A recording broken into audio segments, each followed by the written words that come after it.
आइए बच्चों, अब हम समझेंगे सजातीय लक्षण और समवृत्ति लक्षण क्या है। तो सजातीय लक्षण मतलब ऐसे लक्षण जिसमें उत्पत्ति एक जैसी है और कार्य अलग अलग होते हैं। इसे समझने के लिए हम पौधों का और जंतुओं का दोनों का उदाहरण ले सकते हैं। और ये सजातीय लक्षण और समवृत्ति लक्षण ये परीक्षा के पॉइंट ऑफ व्यू से बहुत ही इम्पॉर्टेंट प्रश्न है। ये 4 नंबर के लिए पूछा जाता है। तो इसमें जब आपको उत्तर लिखना होगा तब आपको उदाहरण ज़रूर देना होगा। तो आज ऐसे ही हम सजातीय लक्षण और समवृत्ति लक्षणों को कुछ उदाहरणों के द्वारा समझेंगे। तो सबसे पहले हम बात करते हैं सजातीय लक्षण की। तो सजातीय लक्षण में सबसे पहले हम उदाहरण देखते हैं पौधों का। तो यहाँ पर आपको कुछ पौधे दिखाई दे रहे हैं, जैसे कि कद्दू का पौधा है, आलू का पौधा भी दिख रहा है, और तीसरा है नींबू का पौधा। तो कद्दू के पौधे में आपको दिख रहा है कुछ एक मुड़ी हुई संरचना दिख रही है, जिसे हम कहते हैं प्रतान या टेंड्रिल कहा जाता है। दूसरा आलू को तो आप अच्छे से पहचानते हैं, आलू या कंद, जिसमें आपको छोटी छोटी कलिकाएं, आपने देखा भी होगा घर में छोटी छोटी कलिकाएं दिखती हैं, और उन कलिकाओं से ही फिर एक पौधे का निर्माण होता है। तो ये हो गया आलू। तीसरा है नींबू में आपको कांटे दिखाई दे रहे हैं। तो अब हम इन तीनों पौधों की उत्पत्ति की बात करते हैं। क्या इन तीनों पौधों की उत्पत्ति एक जैसी हुई है? तो हम देखते हैं कि तीनों पौधों की उत्पत्ति जो है ये तने की कलिका से ही हुई है। तने की कलिका रूपांतरित होके ही कद्दू में प्रतान बन गया। तने की कलिका में रूपांतरण हुआ तो क्या बन गया? कंद बन गया। वैसे ही तने की कलिका का रूपांतरण हुआ तो क्या बन गए? कांटे बन गए। तो हम कह सकते हैं कि तीनों पौधों में तने की कलिका रूपांतरित होके प्रतान, कंद और कांटों का निर्माण किया या कांटों का निर्माण हुआ। तो इस प्रकार के लक्षण जिसमें उत्पत्ति एक जैसी, तो तीनों की उत्पत्ति एक जैसी हुई। अब इनके कार्य की बात करते हैं। क्या इनके कार्य अलग अलग है? बिल्कुल, इन तीनों के कार्य अलग अलग हैं। जब प्रतान की बात करेंगे तो प्रतान का कार्य है पौधे को सहारा प्रदान करना। वहीं आलू कंद की बात करेंगे तो ये भोजन संग्रहित करने का कार्य करती है। तीसरा नींबू में कांटों की बात करेंगे तो ये कांटे क्या करते हैं? वाष्पोत्सर्जन की दर को कम करते हैं। और शिकारी जो जानवर होते हैं, शाकाहारी जानवर होते हैं, जो ये नींबू के पौधे को खाने के लिए आते हैं, तो ये नींबू का पौधा अपने आप की रक्षा करेगा, ऐसे जानवरों से अपने आप को बचाता है। तो कैसे बचा रहा है? क्योंकि इसमें कांटों का निर्माण हुआ है। तो इस प्रकार से हम देखते हैं कि इन पौधों में कार्य जो है अलग अलग है, लेकिन इनकी उत्पत्ति एक समान हुई है तने की कलिका से। इसलिए हम इस प्रकार के लक्षण को सजातीय लक्षण कहते हैं। चलिए बच्चों, सजातीय लक्षण को समझने के लिए हम जंतुओं का उदाहरण लेते हैं। यहाँ पर आप देख सकते हैं कुछ चित्र आपको दिखाई दे रहा है, जिसमें हड्डियाँ दिख रही हैं। जैसे सबसे पहले आप देखेंगे कि पक्षी और चमगादड़, इनके पंख आपको दिखाई दे रहे हैं। पंख में जो हड्डियां अंदर में आप देख सकते हैं किस प्रकार से दिखेगा। उसके बाद हम बात करते हैं डॉल्फिन और सील के पंख आपको दिखाई दे रहे हैं।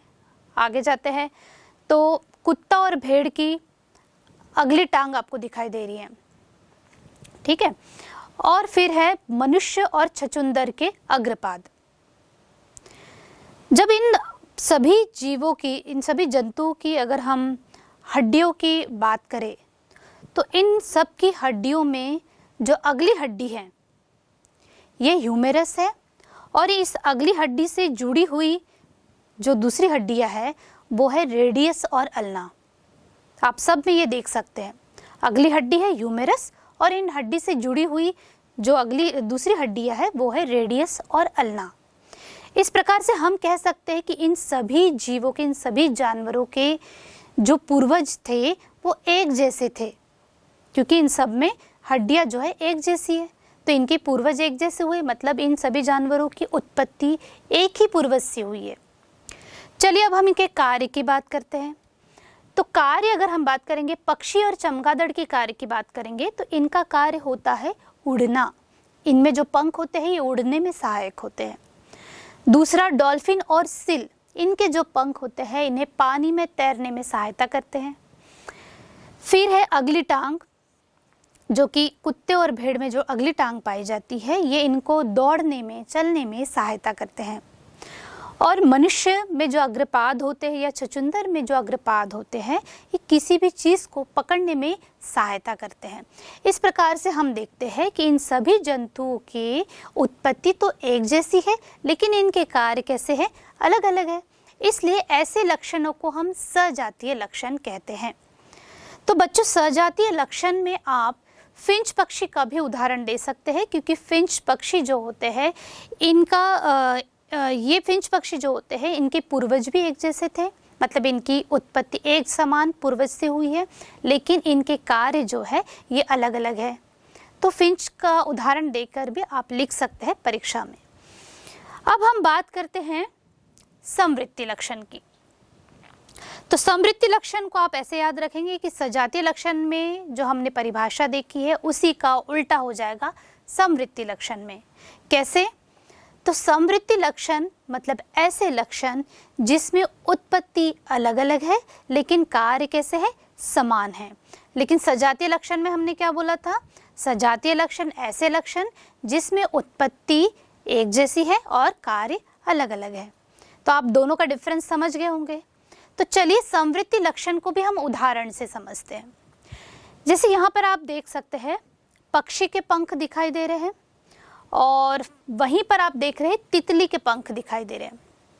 तो पक्षी के जो पंख होते हैं इसका जो निर्माण होता है ये इसके अग्रटांग से बने हैं। पक्षी के पंख कैसे बने? इसकी अग्रटांग से बने हैं। वहीं तितली के पंख की अगर हम बात करेंगे तो तितली के जो पंख है इसके अग्रटांग से न बनकर इसकी त्वचा से बने हैं। तो तितली के पंख किससे बने हैं? त्वचा से बने हैं। वही पक्षी के पंख किससे बने हैं? इसकी अग्रटांग से बने हैं।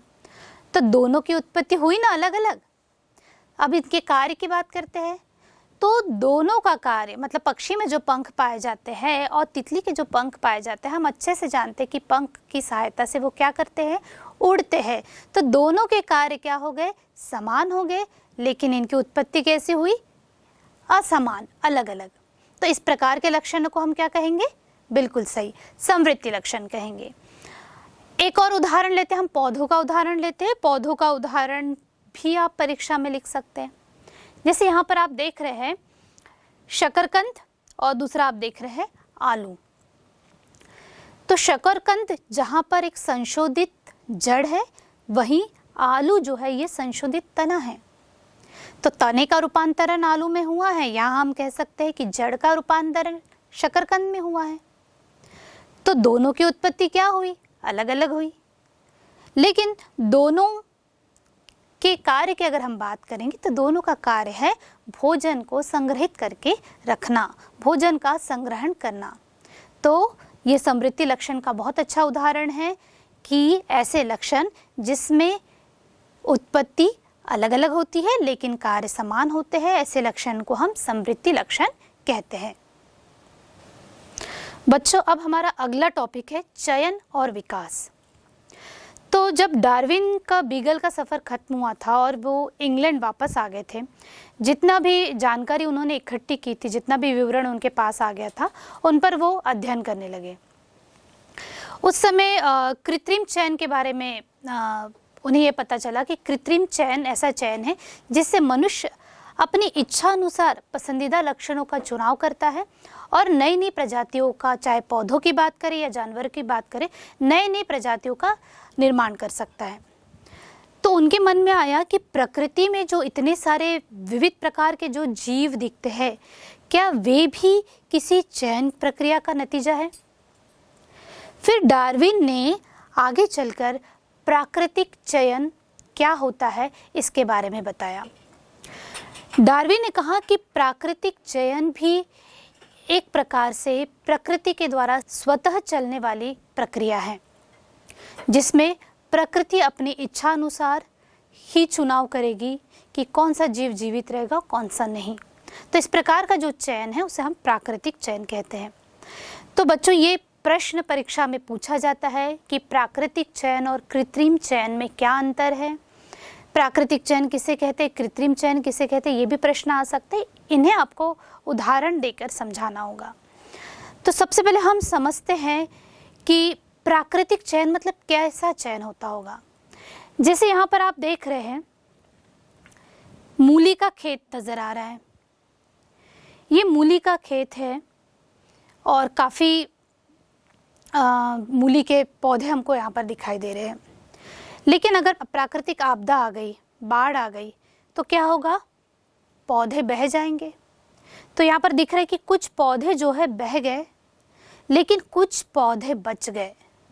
तो जो पौधे बच गए हम कह सकते हैं कि उन्हें प्रकृति ने चुना।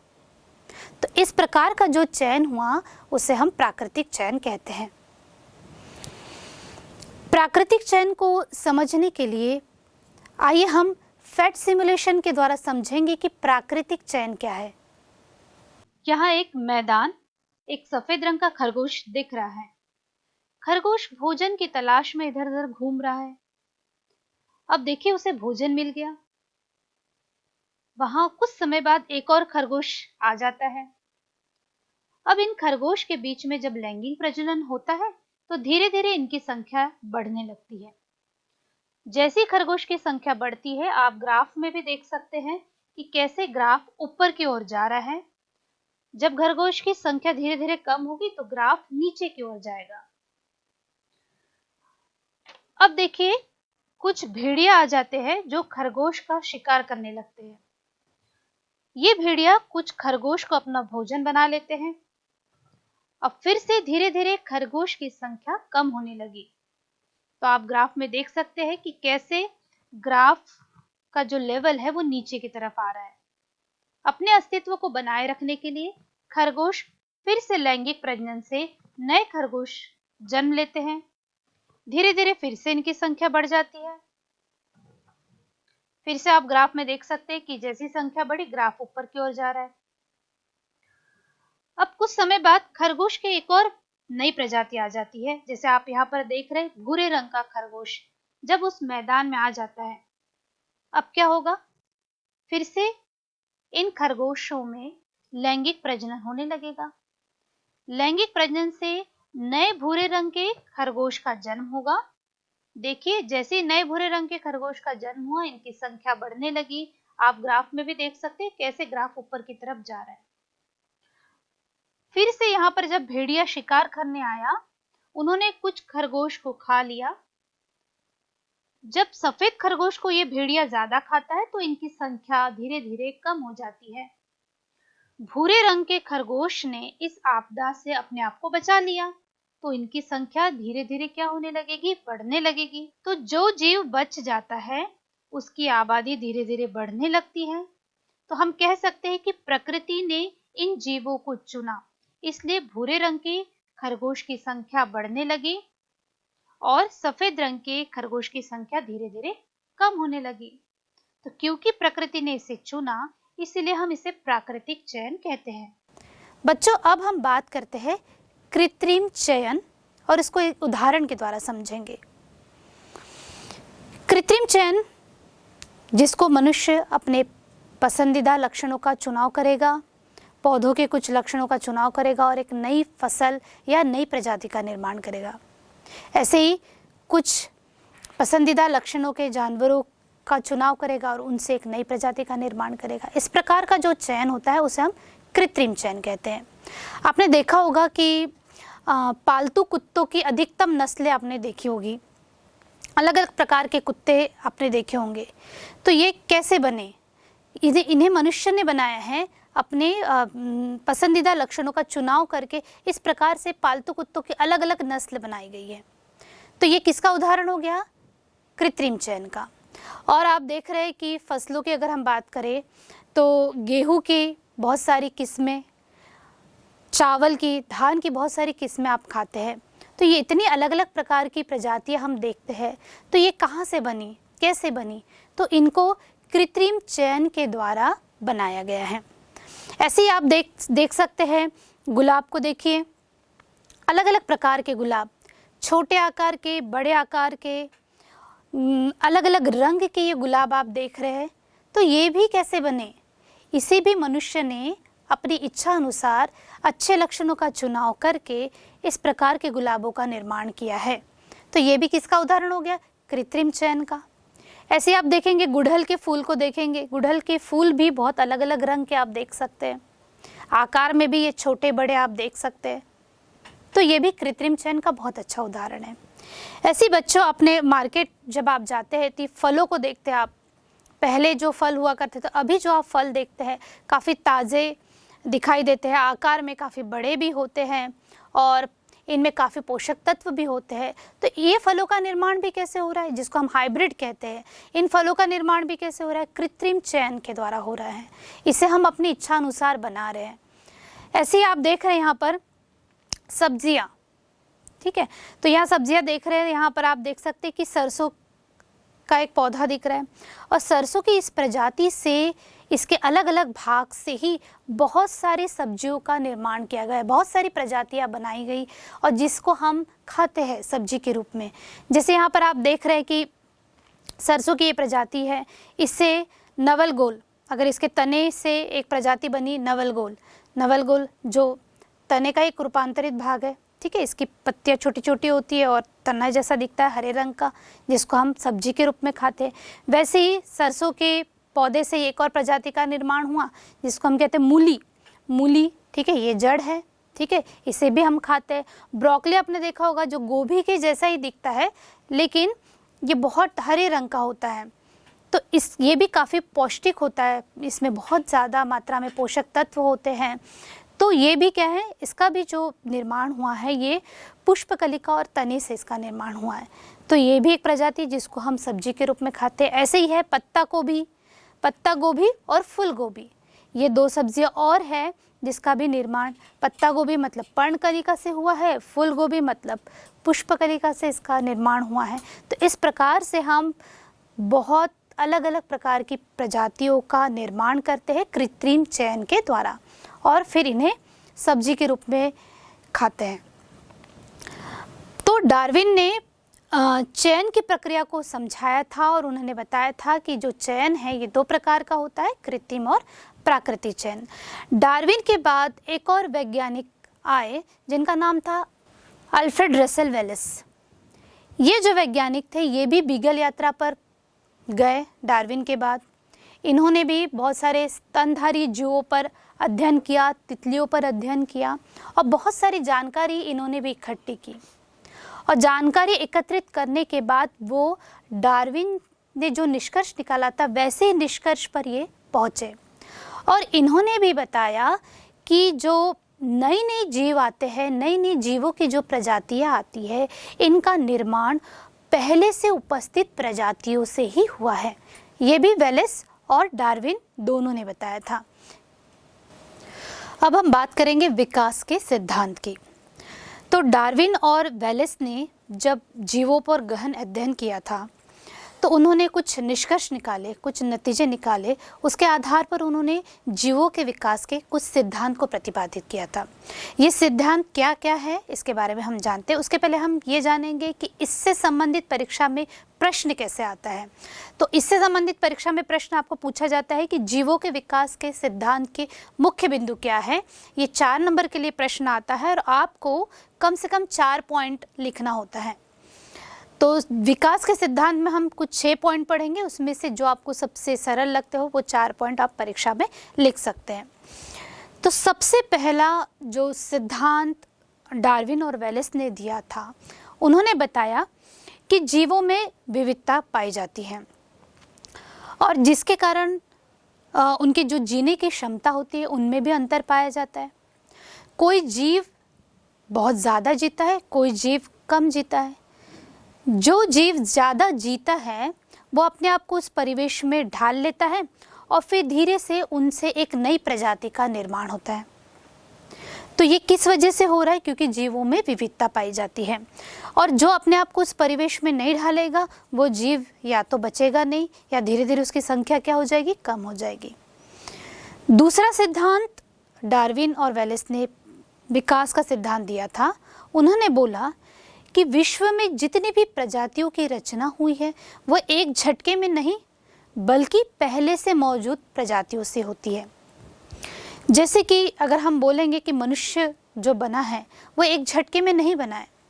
हमने देखा कि कैसे मनुष्य के जो पूर्वज थे वानर हुआ करते थे, कैसे वानर से फिर धीरे धीरे धीरे धीरे विकास के क्रम में इतना विकास हुआ कि मनुष्य का निर्माण हुआ। तो किसी भी प्रजाति का निर्माण एक झटके से नहीं होता है, ये उन्होंने बताया। तीसरा सिद्धांत बताया, विविध जीवों की उत्पत्ति एक समान पूर्वज से हुई है, इसलिए विकास की प्रक्रिया को एक शाखित पेड़ के द्वारा दर्शाया गया है। अब शाखित पेड़ का मतलब क्या है, तो इसको हम एक उदाहरण से समझते हैं। जैसे यहाँ पर आप उदाहरण ले लेते हैं फिंच पक्षी का, कि जितने भी फिंच पक्षी में विविधता दिखती है, तो ये जितने भी विविध फिंच बने इनके पूर्वज कैसे थे, एक जैसे थे, इन सब में सजातीय लक्षण थे। तो ये जो एक जैसे पूर्वज थे, तो ये देखिए ये फिंच है, फिंच से और 4 अलग अलग प्रकार के फिंच बने होंगे।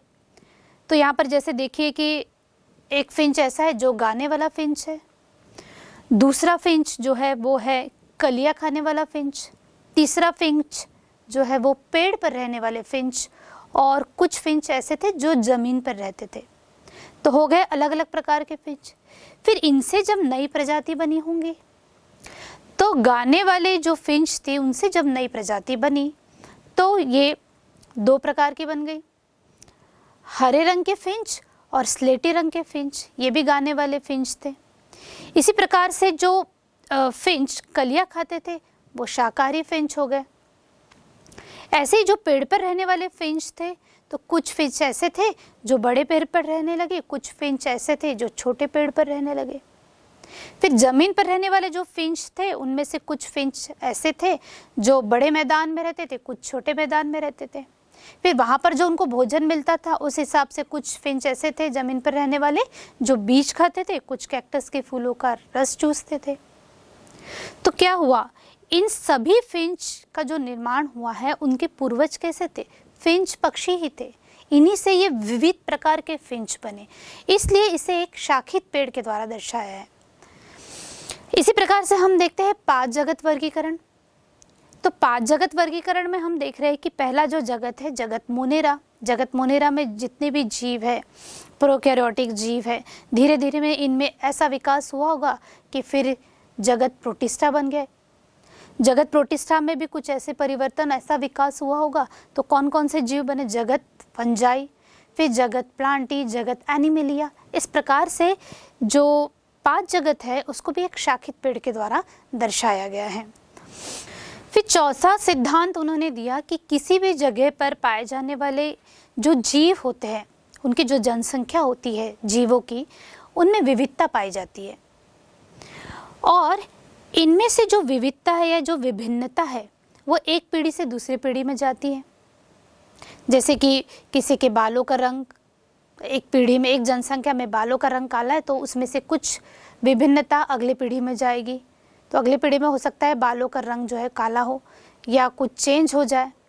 तो ये विभिन्नता जो होती है ये एक पीढ़ी से दूसरी पीढ़ी में जाती है। चाहे आँखों का रंग ले लीजिए, बालों का रंग ले लीजिए, या दूसरी भी कोई भी विभिन्नता हो सकती है जो एक पीढ़ी से दूसरी पीढ़ी में जाती है। 5वां सिद्धांत उन्होंने बताया कि हर प्राणी जो होता है, इस जगत में जितने भी प्राणी हैं, हर प्राणी अपना अस्तित्व बनाए रखना चाहता है, और अपना अस्तित्व बनाए रखने के लिए उनमें विभिन्नताएं पाई जाती है। ठीक है, और जैसे कि अभी हमने बात की कि ये जो विभिन्नता है एक पीढ़ी से दूसरी पीढ़ी में जाती है। जब ये विभिन्नता एक पीढ़ी से दूसरी पीढ़ी में जाती है, तब जो संतान पीढ़ी होती है वो जनक पीढ़ी से अलग हो जाती है। उनमें क्योंकि बदलाव हो गया, परिवर्तन हो गया, तो थोड़ी अलग दिखने लगी।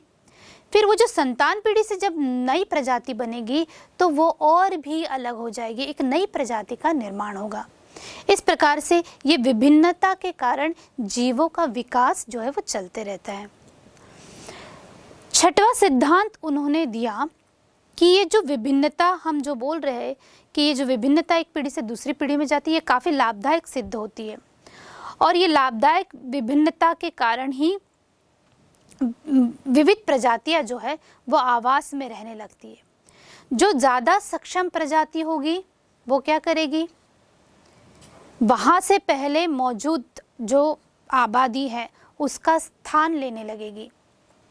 जैसे आगे अभी हम देखते हैं कि मनुष्य की जो संख्या है दिन प्रतिदिन बहुत ज़्यादा बढ़ते जा रही है, दूसरी प्रजातियों की संख्या मनुष्य की अपेक्षा कम होती जा रही है। तो ऐसा क्यों हो रहा है, क्योंकि मनुष्य जो है वो ज़्यादा सक्षम प्रजाति है।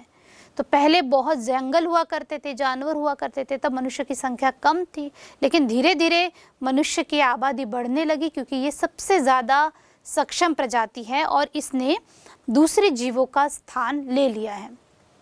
तो जो ज़्यादा सक्षम प्रजाति रहेगी वो पहले से मौजूद प्रजाति की क्या करने लगेगी, जगह लेने लगेगी, उनकी आबादी अपने आप बढ़ जाएगी। और इस प्रकार बढ़ती हुई आबादी से क्या होता है, क्रमशः बदलाव होते रहता है, परिवर्तन होते रहता है और जिससे जीवों का विकास चलते रहता है। तो अब प्रश्न यह है कि क्या डायनासोर जो विलुप्त हुए थे, तो डायनासोर के विलुप्ति के पीछे भी क्या किसी सक्षम प्रजाति का हाथ हो सकता है? क्या कोई ऐसी प्रजाति आई होगी जिसके कारण डायनासोर जो है धीरे धीरे विलुप्त हो गए? इसके बारे में आपकी क्या राय है, आप इसमें अपने सुझाव लिख सकते हैं।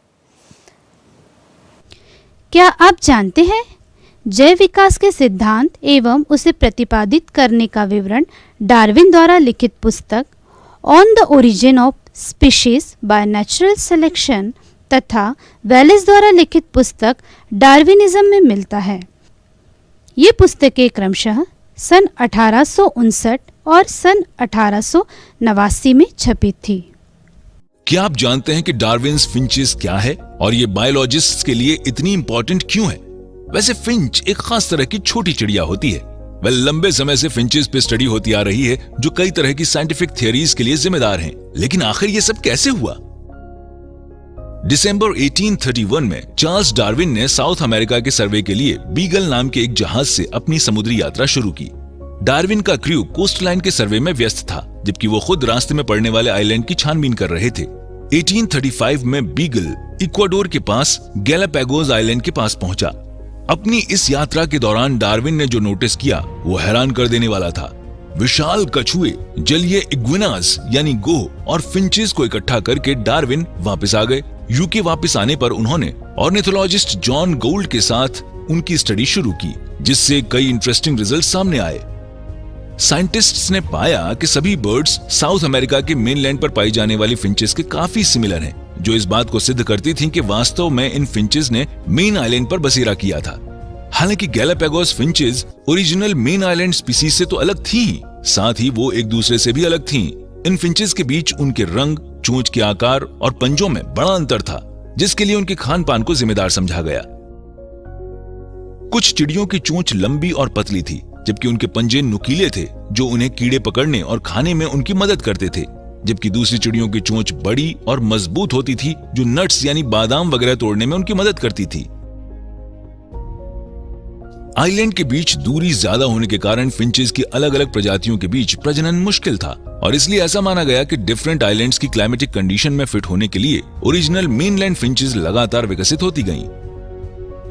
डार्विन अपने साथ 13 अलग अलग तरह की बर्ड्स लाए थे, जिनके बारे में यह अंदाजा लगाया गया था कि वो पूरी तरह नई स्पीशीज हैं। हालांकि उनके बीच कई समानताएं थीं, लेकिन कुछ अंतर भी थे जो उन्हें उनके पूर्वजों से मिले थे।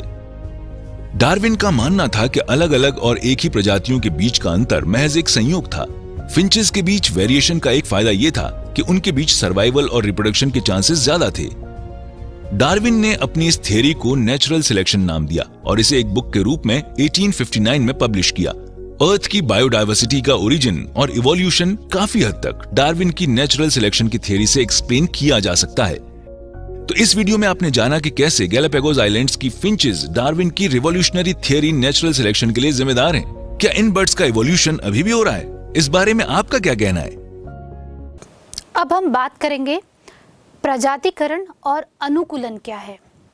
बच्चों, प्रजातिकरण और अनुकूलन से संबंधित प्रश्न परीक्षा में आता है, जो 2 नंबर के लिए आपको परिभाषा लिखने के लिए आएगा। तो आपको इसको उदाहरण के साथ लिखना है। तो बात करते हैं कि अनुकूलन हम किसे कहेंगे। तो किसी भी जीव का अपने आवास में ढलने की जो प्रक्रिया होती है उसी को हम अनुकूलन कहते हैं। तो सबसे अच्छा उदाहरण हम ले लेते हैं फिंच पक्षी का। हम जानते हैं कि जो फिंच पक्षी है इनमें काफ़ी विविधता उत्पन्न हुई खाद्य संसाधनों के अनुसार। ये अलग अलग आवास में रहने लगे, वहाँ पर अलग अलग आवास में रहने के कारण वो अपने ही परिवेश में ढल गए और इस प्रकार से हम कह सकते हैं कि जो फिंच पक्षी थे अपने आवास में अनुकूलित हो गए और इसी को हम कहते हैं अनुकूलन। तो किसी भी जीव का अपने आवास में ढल जाने की प्रक्रिया ही क्या कहलाती है? अनुकूलन कहलाती है। तो जो भी जीव अपने आवास में अनुकूलित हो गया, अपने आवास में ढल गया, धीरे धीरे उनकी आबादी क्या होगी? बढ़ने लगेगी, क्योंकि वो परिवेश उन्हें अच्छा लगने लगा, वो अनुकूलित हो गए, तो धीरे धीरे उनकी जो संख्या है वो बढ़ने लगती है। अब प्रश्न ये है कि डायनासोर की विलुप्ति के पीछे भी यही कारण हो सकता है कि डायनासोर अपने समय में अपने परिवेश में अनुकूलित नहीं हो पाए होंगे, जिसके कारण वो विलुप्त हुए होंगे। तो इस प्रश्न का उत्तर ढूंढने का प्रयास कीजिएगा। दूसरा प्रश्न ये है कि कुटुमसर गुफा की कानी मछली, जिसके बारे में आपने क्लास 9th में पढ़ा है, ये कानी मछली की जो प्रजाति है कैसे अपने वंश की प्रजातियों से अलग हो गई, फिर अलग होने के बाद अपने आवास में वो कैसे अनुकूलित हुई होगी, ये भी एक प्रश्न है और इसका आंसर ढूंढने का आप प्रयास कीजिएगा। तो अब हम बात करते हैं प्रजातिकरण की। प्रजातिकरण क्या है? तो हमने एक उदाहरण यहाँ फिर से हम फिंच पक्षी का लेंगे कि दक्षिण अमेरिका के महाद्वीपों में जो फिंच पक्षी थे, ये फिंच पक्षी की एक ही प्रजाति थी। एक ही प्रजाति से विविध प्रकार के फिंच पक्षी का निर्माण हुआ था। ये गलापागोस के अलग अलग द्वीपों में रहने लगे थे। अब ये अलग अलग आवास में रहने लगे, वहाँ पनपने लगे। ये इतने अलग हो गए कि एक द्वीप के जो फिंच पक्षी थे दूसरे द्वीप के फिंच पक्षी से लैंगिक प्रजनन करने में असमर्थ हो गए। इतने विभिन्नता इनमें आ गई थी और इस प्रकार जीवों में विभिन्नता से या जीवों में विविधता से अलग प्रजातियों का बनना ही प्रजातिकरण कहलाता है। तो प्रजातिकरण यानी एक नई प्रजाति क्यों बनी? क्योंकि जीवों में विविधता उत्पन्न हुई और जिसके कारण एक नई प्रजाति बन गई और नई प्रजातियों का बनना ही क्या कहलाता है? प्रजातिकरण कहलाता है। तो प्रजाति आखिर क्या है? तो डार्विन के समय प्रजाति जीवों के समूह को कहा गया जो आपस में लैंगिक प्रजनन कर सकते हैं। ऐसे जीवों को उन्होंने प्रजाति कहा गया और इनको इन्होंने जैविक प्रजाति कहा। लेकिन डार्विन काफ़ी चिंतित थे। उनके चिंता का कारण था कि कुछ ऐसे जीव है जैसे कि कछुआ, छिपकली है, इनमें भी लैंगिक प्रजनन होता है, लेकिन लैंगिक प्रजनन होने के बावजूद इनसे जो जीव बनी वो काफ़ी अलग थे, उनमें काफ़ी भिन्नता थी और इसलिए इन्हें एक नई प्रजाति ही मानना पड़ा। तो इस प्रकार से क्या हुआ? लैंगिक प्रजनन वाले जीव से प्रजाति तो बनी लेकिन वो काफ़ी अलग थी, इसलिए उन्हें एक नई प्रजाति के रूप में माना गया। और साथ ही डार्विन ये सिद्ध नहीं कर पाए कि जो कुछ जीव ऐसे होते हैं जो लैंगिक प्रजनन नहीं करते, मतलब अलैंगिक प्रजनन करने वाले जीव, जैसे कि जीवाणु हैं, कुछ पौधे हैं जो अलैंगिक प्रजनन करते हैं, इन जीवों के बारे में उन्होंने कोई जानकारी नहीं दी। तो बात यह है कि प्रजातिकरण क्यों हो रहा है, क्यों नई नई प्रजातियां बन रही है? तो प्रजातिकरण होने के पीछे 3 कारण हो सकते हैं। एक हो सकती है प्राकृतिक आपदा, दूसरा आवास और तीसरा है खाद्य संसाधन में बदलाव। तो अगर किसी जीव की प्रजाति वहाँ रह रही है और वहाँ पर किसी प्रकार की प्राकृतिक आपदा हो जाती है, बाढ़ आ जाती है, भूकंप आ जाता है, तो वो जीव तो मर जाएंगे। हो सकता है उसमें से कुछ जीव बच गए। अब वो अपना अस्तित्व बनाए रखने के लिए दूसरे जीव के साथ लैंगिक प्रजनन करेंगे, तो क्या होगा? एक नई प्रजाति का निर्माण हो जाएगा, इसलिए नई प्रजातियां बन रही है। दूसरा कारण हो सकता है इनका आवास इनका बदल जा रहा है, जिसकी वजह से भी एक नई प्रजातियों का निर्माण हो सकता है। तीसरा है खाद्य संसाधन में बदलाव, जहाँ पर वो रह रहे उन्हें वो खाद्य संसाधन नहीं मिल रहा होगा, तो अपने आप को बचाने के लिए वो दूसरे खाद्य संसाधन पर निर्भर हो रहे होंगे, जिसके कारण भी एक उनसे जो जीव बनेंगे एक नई प्रजाति के रूप में दिखेंगे। तो इस प्रकार से ये नई नई प्रजातियों का निर्माण हो रहा है और शायद इसी वजह से इतनी विविधता जीवों में हमें दिखाई दे रही है। तो डार्विन इसके बाद भी नए जीव कैसे बनते हैं, कैसे इतनी विविधता उत्पन्न होती है, इस पर उन्होंने काफ़ी वर्षों तक अध्ययन किया। और डार्विन के बाद एक और वैज्ञानिक आए, ग्रेगर जॉन मेंडल। उन्होंने भी विविधता कैसे उत्पन्न होती है इसके बारे में बताने के लिए उनका भी काफ़ी योगदान रहा है। अब ये कैसे उत्पन्न होती है इसे हम समझेंगे आनुवंशिकी अध्याय में।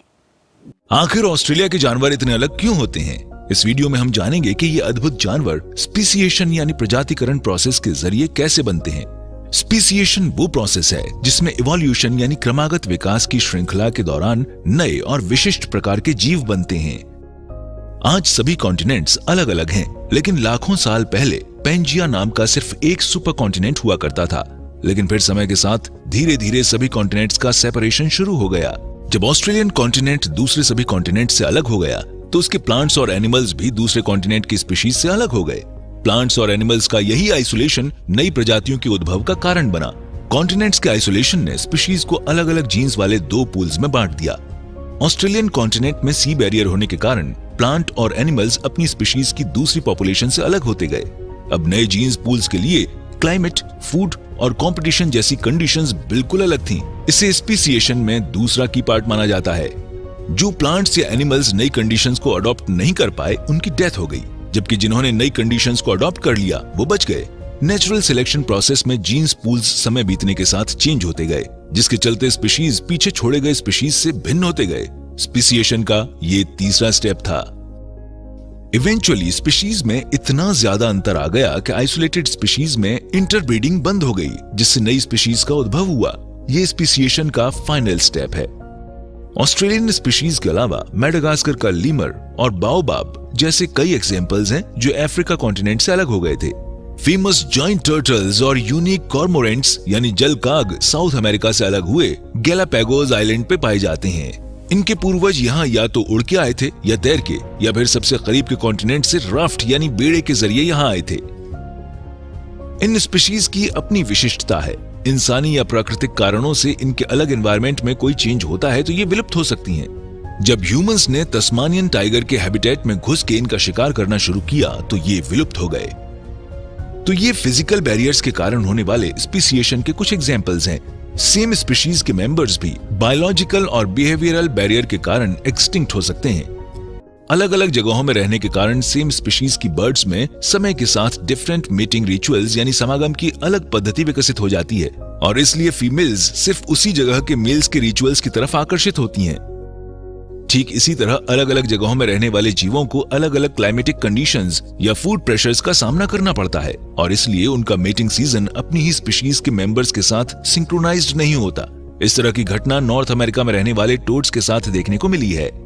समय के साथ इन दोनों का ही स्पीसिएशन हुआ, जिसे रिप्रोडक्टिव आइसोलेशन के रूप में जाना जाता है। तो याद रहे, दुनिया भर के जानवरों और वनस्पतियों की अद्भुत विविधता स्पीसिएशन प्रोसेस की वजह से है। मुख्य शब्द, कीवर्ड्स: जीवों का विकास, प्रजातिकरण, अनुकूलन, प्राकृतिक चयन, कृत्रिम चयन, जीवाश्म, समवृत्ति लक्षण, सजातीय लक्षण। हमने सीखा: पहला, जीवों का विकास के सिद्धांत के अनुसार समय के साथ प्रजातियों की आबादी में अंतर आता है। प्रकृति में नई प्रजातियां पूर्ववर्ती प्रजातियों से प्राकृतिक चयन की प्रक्रिया द्वारा उत्पन्न होती रहती है। दूसरा, किसी भी सिद्धांत को प्रतिपादित करने से पहले कई प्रकार के प्रमाण और तथ्य जुटाना, उनकी निरंतर जांच करना और गहन अध्ययन करना जरूरी है। तीसरा, मनुष्यों द्वारा चयनित लक्षणों के अनुसार जीवों में परिवर्तन लाने की प्रक्रिया कृत्रिम चयन है। चौथा, प्रकृति में निरंतर होने वाली चयन की प्रक्रिया, जिनमें भौगोलिक परिस्थितियों के अनुरूप लक्षणों का चयन होता रहता है, प्राकृतिक चयन कहा जाता है। पांचवा, किसी जीव के अपने आवास में ढल जाने की प्रक्रिया को हम अनुकूलन कहते हैं। अपने आवास में अनुकूलित जीवों की आबादी समय के साथ बढ़ती रहती है। छठवां, प्रजाति या जीवों का ऐसा समूह जो आपस में लैंगिक प्रजनन कर सके, जैविक प्रजाति माना गया। सातवां, विविध जीवों की उत्पत्ति एक समान पूर्वज से हुई है, इसलिए विकास की प्रक्रिया को एक शाखित पेड़ के रूप में दर्शाया जा सकता है।